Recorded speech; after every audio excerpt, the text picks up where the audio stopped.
Assalamualaikum warahmatullahi wabarakatuh. Perkenalkan, nama saya Salsabila Anissa Putri, 2020240 dari kelas B.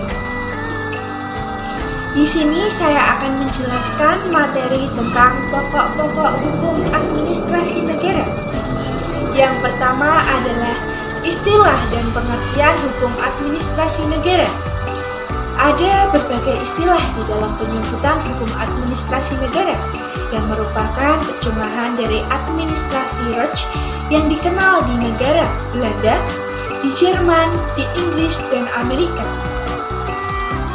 Sebagaimana kita ketahui bahwa Indonesia dahulu merupakan bekas jajahan Belanda, sehingga hukum administrasi negara Indonesia merupakan terjemahan dari administrasi Recht. Mula-mula memakai istilah hukum administrasi negara Indonesia, W.F. Prince dalam bukunya Inlanding in Head Administrasi Recht memakai istilah hukum tata usaha negara Indonesia. Wirjono Projodjikoro memakai istilah hukum tata usaha pemerintah. Prajuti Asmoro Sidorjo memakai istilah hukum administrasi negara. Memberikan pengertian tentang hukum tata usaha negara, di antaranya adalah CHP Bellafroid, Oppenheim, dan Lugiman. Yang pertama adalah CHP Bellafroid menyatakan bahwa hukum tata usaha negara atau hukum tata pemerintahan adalah keseluruhan aturan-aturan tentang cara bagaimana alat-alat perlengkapan pemerintahan dan badan-badan kenegaraan serta majelis-majelis pengadilan khusus yang diserahi Pengadilan Tata Usaha Negara hendaknya memenuhi tugas.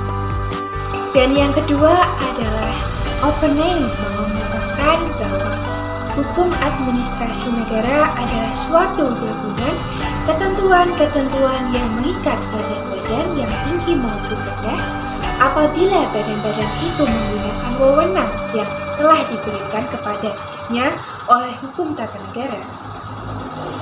Hukum administrasi negara menggambarkan negara dalam keadaan bergerak.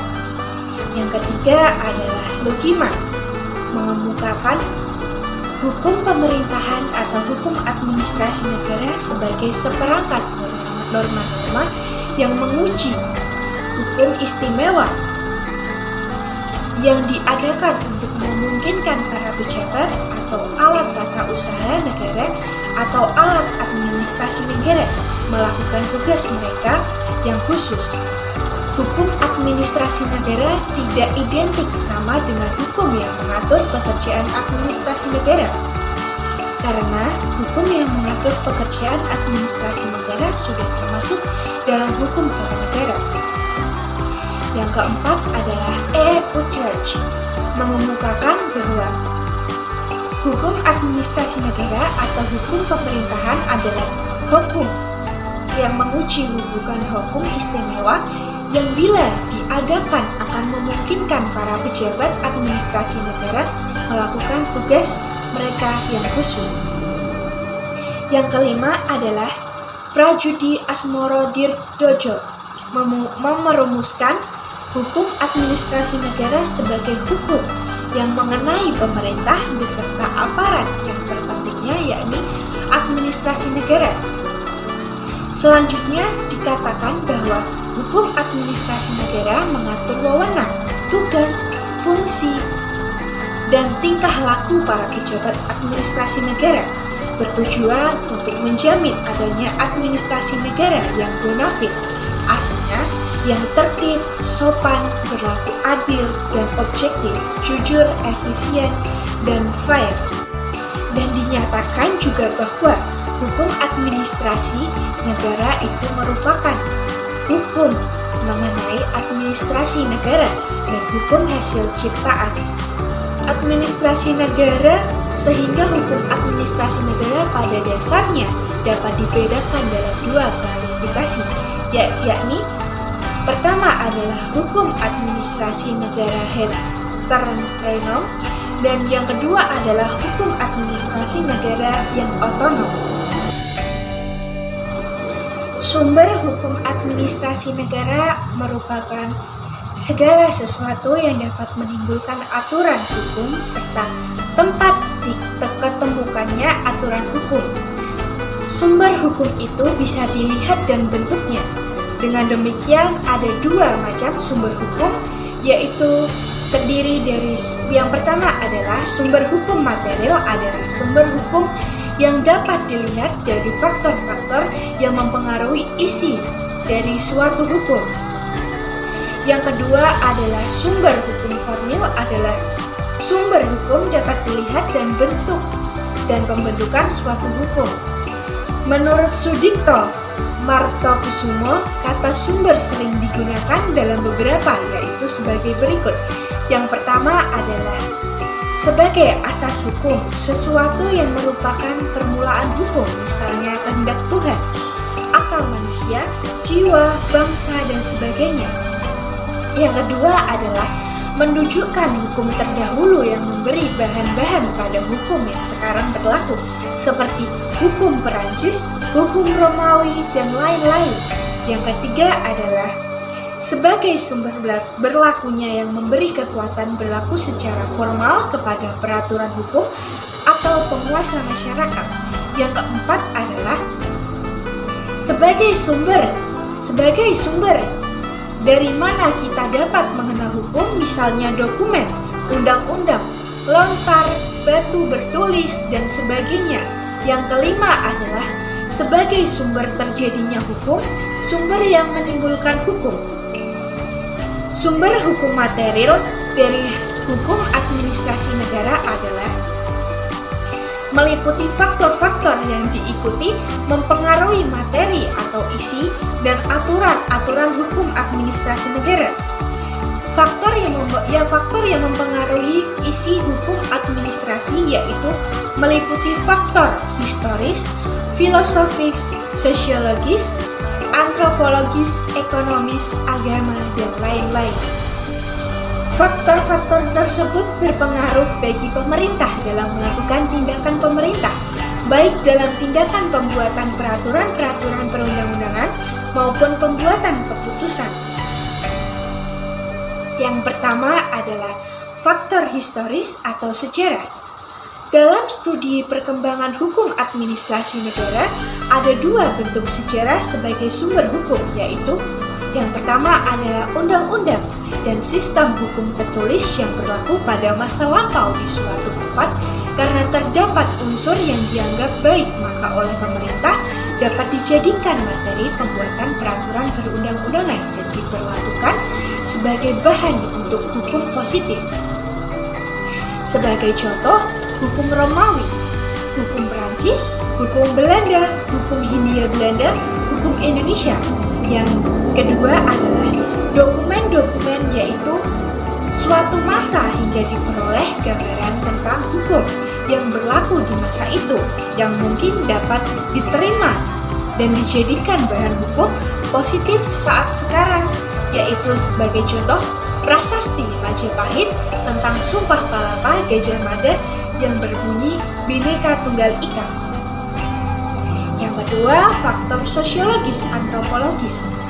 Dari sudut sosiologis dan antropologis, sumber hukum material adalah seluruh masyarakat ini menyoroti lembaga-lembaga dalam masyarakat, sehingga dapat diketahui apakah yang dirasakan sebagai hukum oleh lembaga-lembaga sosial saat ini.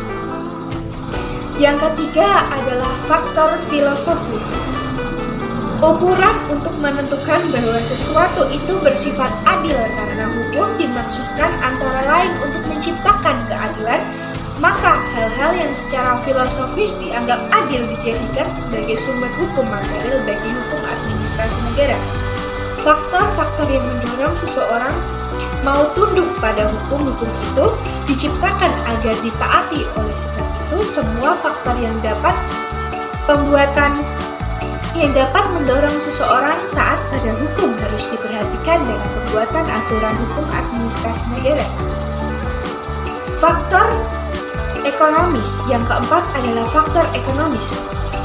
Faktor ekonomi terdapat dalam kehidupan masyarakat yang tersusun dalam sektor ekonomis.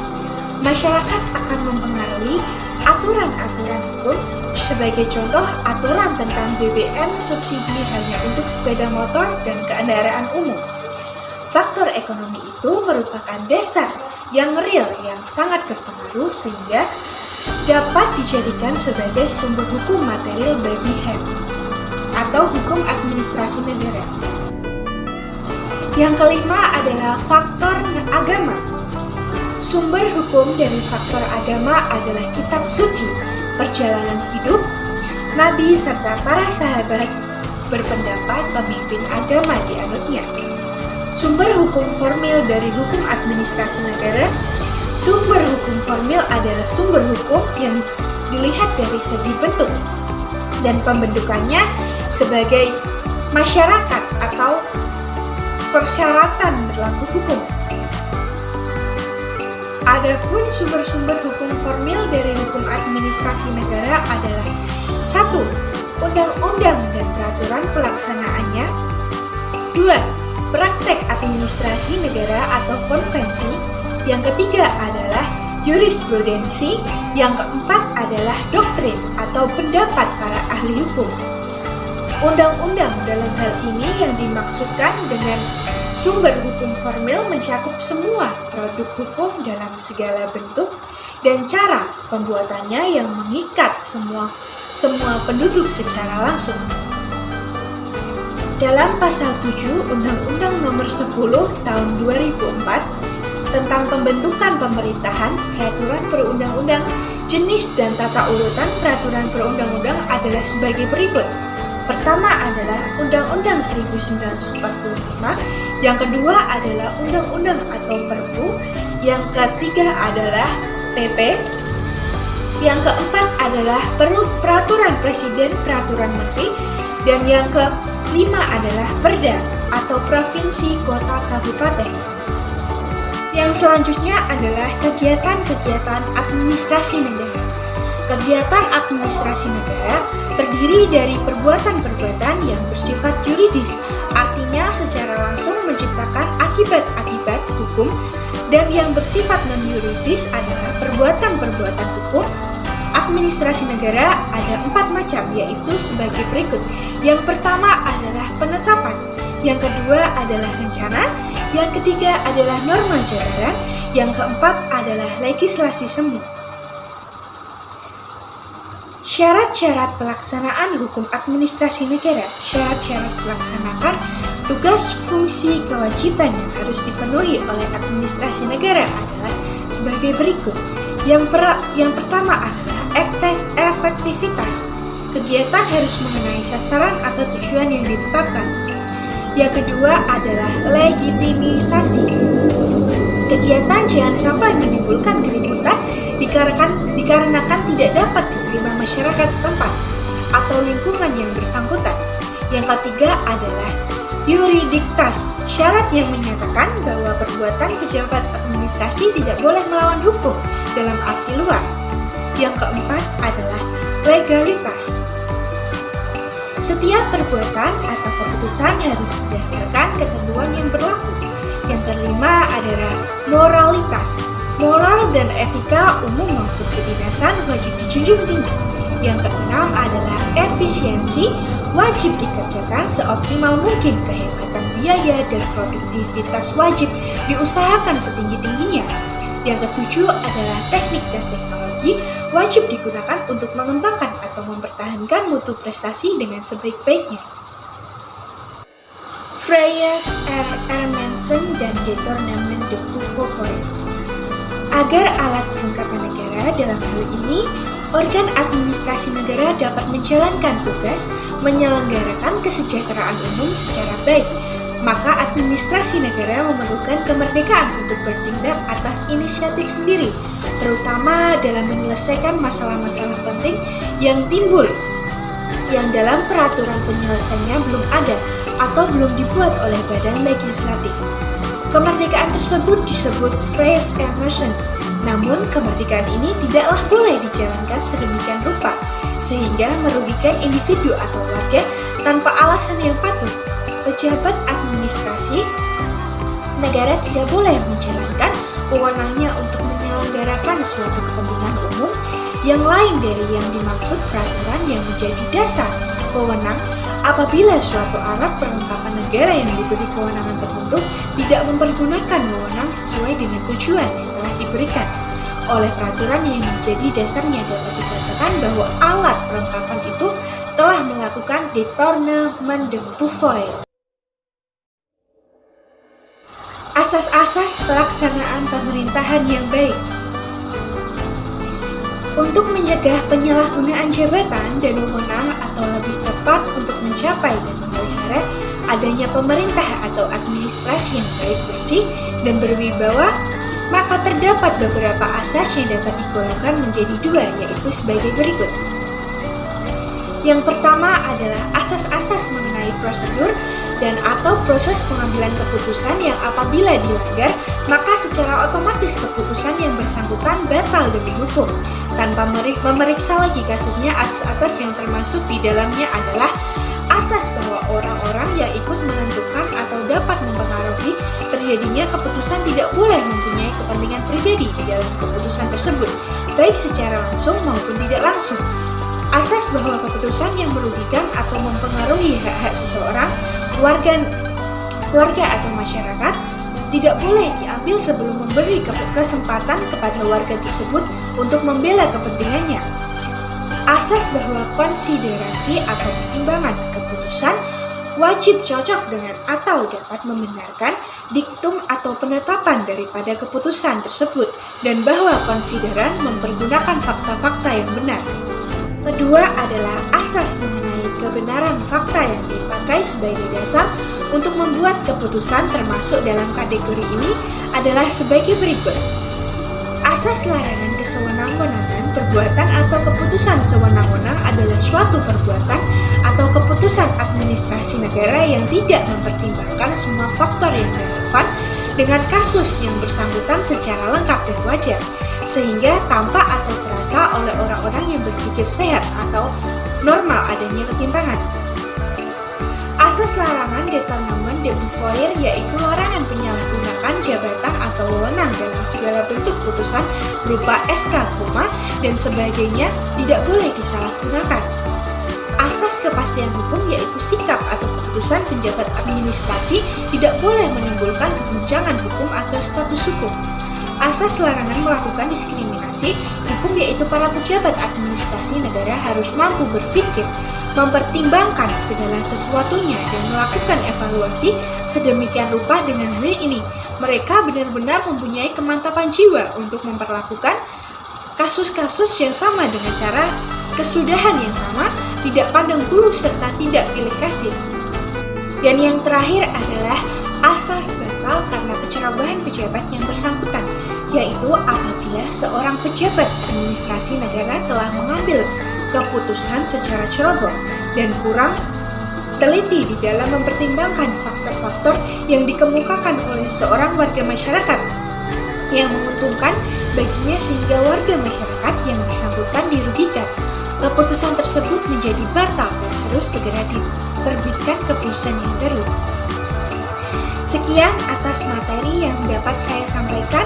Apabila terdapat kesalahan dalam pengucapan, mohon maaf.